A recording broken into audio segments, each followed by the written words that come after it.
Welcome to the JMC Network Newscast. I'm Jonathan Rates. And I'm Savannah Silva. The African Students Association and the International Students Association will create a cultural experience for students when they present their 4th annual fashion show next month. In preparation for the show, ASA and ISA organized model calls earlier this week. The African Students Association's fashion show will be held early next month. ASA is teaming up with the International Students Association to host the show during the International Food Festival. I talked with Janice Nkumura, ASA's president, about the preparations for the upcoming show. Well, the fashion show is March 5th, along with the International Food Festival. Right now, we're in the stage of finding models and trying to get the clothes that they're going to wear. Afterwards, we'll have rehearsals, and we get a better feel of how the show's going to go, and then we just rehearse. This year we're not charging anything, but we do accept donations, either 2 canned goods that go to the Abilene community or $2 that go to Kiva, which is an international microfinance company. The fashion show will be on March 5th. Students can see clothing from Nigeria, Ghana, Sierra Leone, Mexico, and many other countries. The ISA fashion show is March 5th. The cost of entry is either $2 or a non-perishable food item that will be paired with the International Food Festival later this semester. Well, Christian rapper Lecrae just started his higher learning tour, which will take him across the country and onto campus. His second stop on tour will be next Thursday, February 11th, when he comes to Abilene to take over Moody Coliseum. The concert was coordinated by Live at the Park, a ministry of Beltway Park. For information on how to get your tickets, you can visit liveatthepark.org.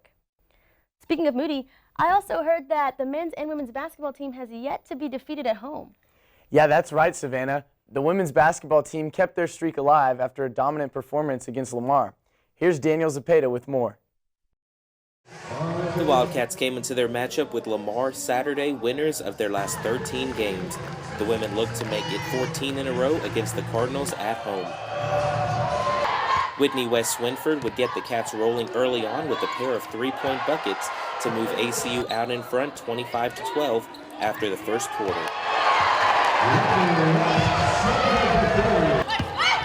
The rest of the Wildcats would get in on the action as both Susie and Lizzie Denba knocked down threes in the first half.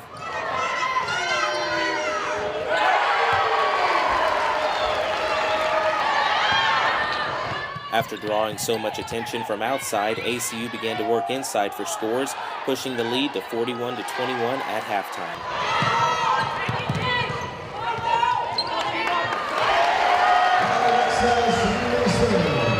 Senior guards Swinford and Paris Webb would continue to make plays for ACU in the second half, allowing ACU to break things open during the third quarter.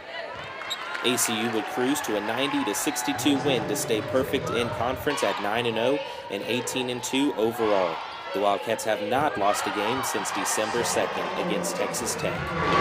It was awesome. We prepared for it well in practice, and we knew they were going to be a tough game, but we came to win, so I think that benefited for us. We just worked really well as a team today. I think on defense we really were focused, and we played good team defense, and that turned into a lot of turnovers and a lot of scoring for us. I know I sound like a broken record, but an incredible team effort today. I mean, we had big-time rebounds by perimeter players. We had three-pointers scored by post players. Lamar is a really tough team to play because of their pressure defense. It's really hard on our guards to have to handle that ball pressure and then distribute the ball, and Whitney did a tremendous job of that today. Paris handled the pressure well. And then when the ball would come back to our perimeter players, they were shot ready and ready to knock shots down. So to be able to score like we did tonight against arguably the best defensive team in the conference was pretty impressive. The Wildcats headed into Thursday night's matchup against Lamar, riding a 14-game winning streak. Here are those scores. ACU wrapped up its 2-game road trip on Saturday as part of a men's and women's doubleheader. Meanwhile, the men's basketball team came away with what could be a season-defining win on Tuesday night.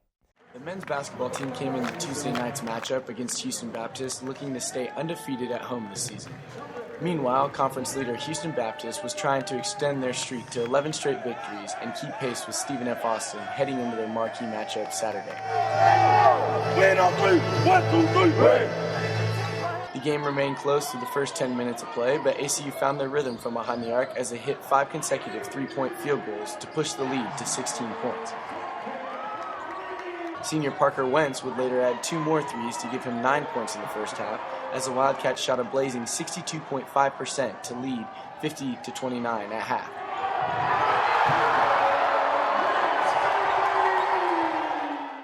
ACU was able to push the lead to as much as 25 early in the second half, but Houston Baptist used a 19-2 run to cut the lead to single digits and a 22-7 run late in the game to trim the lead to just 3 with 47 seconds left. However, on the ensuing possession, freshman Jalen Franklin put his final seal of approval on the game when he slashed to the basket and converted a curling layup to push the lead to 5 with 21 seconds left. Freshman Jaron Lewis hit 2 clutch free throws just seconds later to secure the 79-72 victory and hand Houston Baptist their first loss in conference this season. Franklin finished the game with 21 points in 33 minutes of play, while Wentz added 18 on 5 of 8 shooting from deep. Well, I think we have a lot of guys on the team that just want to win, and by any means necessary, whatever it calls for. So tonight, I got to hit a couple threes, and then Jalen was attacking the rim relentlessly, and then Jaron hit 2 big free throws at the end there. So I think it's just kind of where the ball goes, and just main thing is to be an attacking rim.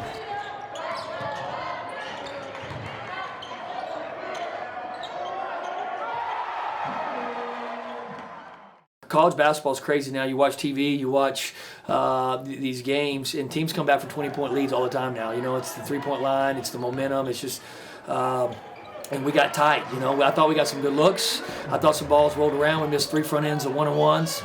You know, we were doing some things that we were supposed to do. The ball wasn't going in, but you still got to find ways to win. You know, and that's the growth of our program and the growth of our guys, being able to handle some adversity, stick together, and find a way. The Wildcats are back in action this weekend when they take on Southeastern Louisiana, who is 2-6 in Southland Conference play this season. Well, Wednesday was also a big day for ACU football as the Wildcats gained 20 new players, including 2 3-star recruits. Here's an inside look. To the Hunter Welcome Center on the campus of Abilene Christian University, I'm Grant Boone, and welcome to ACU football's annual signing day show. 2 transfers and 18 high school kids, and we got to see on Twitter today a lot of the signing announcements in front of the big banners and holding up the Wildcat hands. You have a mix, don't you? 10 offense, 10 defense. Donnell Dunn. Yeah, a whole lot of schools wanted Donnell.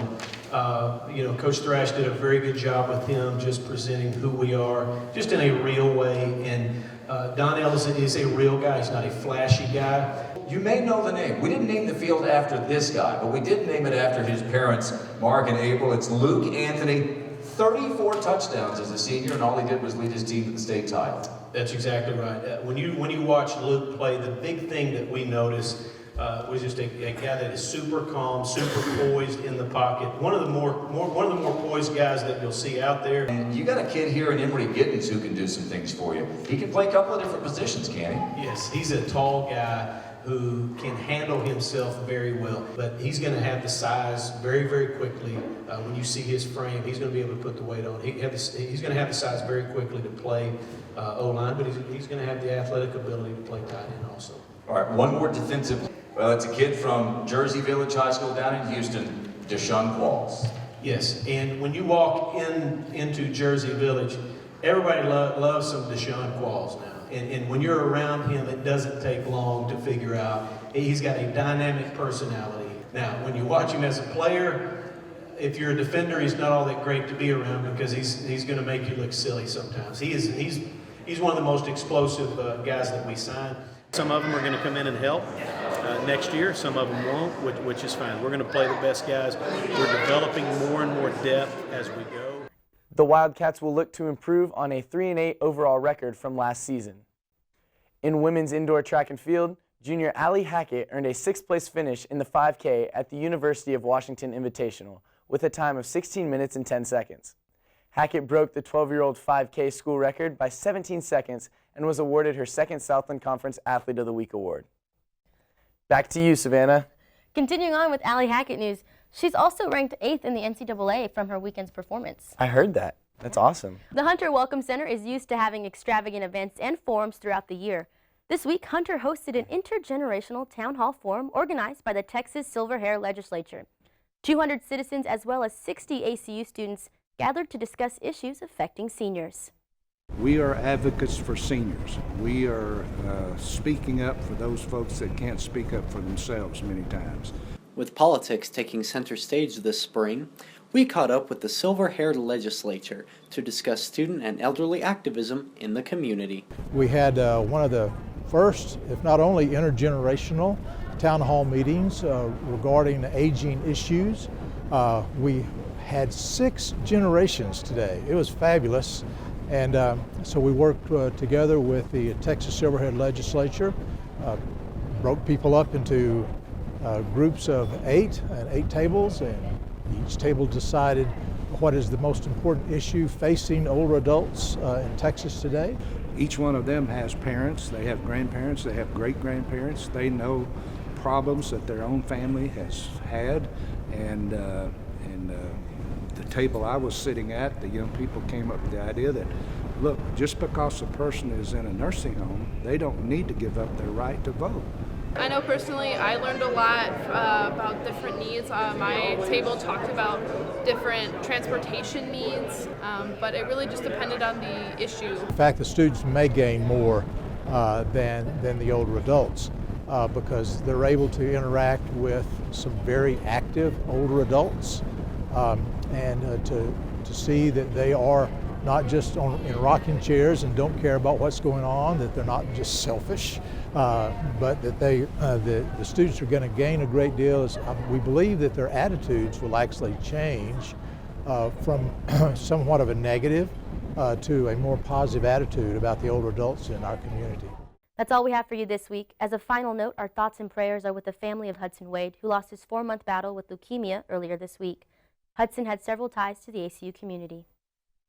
For more stories and breaking news, go to acuoptimist.com or pick up a paper Friday after chapel.